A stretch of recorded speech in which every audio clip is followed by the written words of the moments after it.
ในวันที่ 19 มิถุนายน 2025 กระทรวงยุติธรรมได้จัดกองประชุมเวียกงานปฏิบัติคำตัดสินของศาลประจำปี 2024 โดยการเป็นประธานของทานไพวีศรีบุรพารัฐมนตรีกระทรวงยุติธรรมท่านสุริยา ศรีดาวงศ์หัวหน้ากลุ่มคุ้มครองการปฏิบัติคำตัดสินของศาลได้ขึ้นผ่านบทรายงานตีราคาสภาพการปฏิบัติคำตัดสินของศาลว่าในปี 2024 องค์การปฏิบัติคำตัดสินของศาลได้รับคำตัดสินทั้งหมด 9,800 กว่าเรื่องในนั้นคดีแพ่ง 1,400 กว่าเรื่องอาญา 8,300 กว่าเรื่องยาเสพติด 5,000 กว่าเรื่องสามารถปฏิบัติสำเร็จและปิดการปฏิบัติ 200 กว่าเรื่องคดีแพ่ง 996 เรื่องอาญา 1,200 กว่าเรื่องยาเสพติด 674 เรื่องโจการปฏิบัติ 781 เรื่องคดีแพ่ง 51 เรื่องอาญา 730 เรื่องยาเสพติด 346 เรื่องส่งสำนวนคดีให้องค์การอัยการ 86 เรื่องคดีแพ่ง 62 เรื่องอาญา 24 เรื่องยาเสพติด 6 เรื่องสำหรับ 5 เดือนต้นปี 2025ได้รับคำตัดสินทั้งหมด 3,100 กว่าเรื่องในนั้นคดีแพ่ง 627 เรื่องอาญา 2,500 กว่าเรื่องยาเสพติด 1,400 กว่าเรื่องปฏิบัติสำเร็จและปิดการปฏิบัติ 948 เรื่องคดีแพ่ง 441 เรื่องอาญา 507 เรื่องยาเสพติด 290 เรื่องโจการปฏิบัติ 466 เรื่องคดีแพ่ง 41 เรื่องอาญา 425 เรื่องยาเสพติด 288 เรื่องปัจจุบันมีคำตัดสินที่พวงปฏิบัติทั้งหมด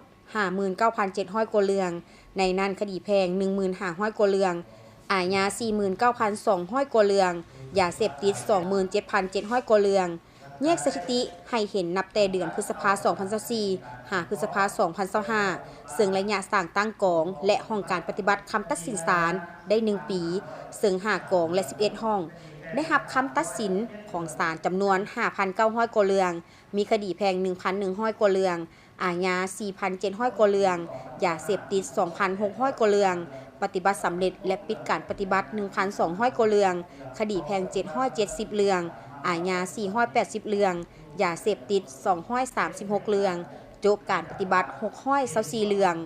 ได้ติดตามองค์การปฏิบัติคำตัดสินของศาลท้องถิ่นนำเอาคำตัดสินของศาลมาปฏิบัติสำเร็จ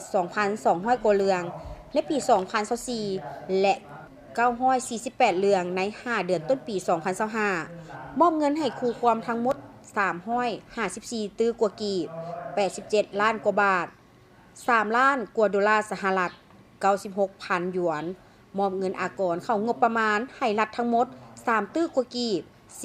41,500 บาทมอบเงินปรับใหม่อาญาทั่วประเทศทั้งหมด 6 ตื้อกว่ากีบมอบเงินปรับใหม่ยาเสพติดทั้งหมด 13 ตื้อกว่ากีบได้กดกาขึ้นบัญชีทรัพย์สินที่ศาลตัดสินฮีบหรือให้รัฐคุ้มครองมีที่ดิน 14 ตอนเงิน 8 หลังบ้านพัก 2 หลังรถใหญ่120 คันรถจักร 1,319 คันเรือ 7 ลำรถอีแตน 1 คันคำ 28.8 กรัมพันธบัตร 200 ล้านกีบและทรัพย์สินอื่นๆ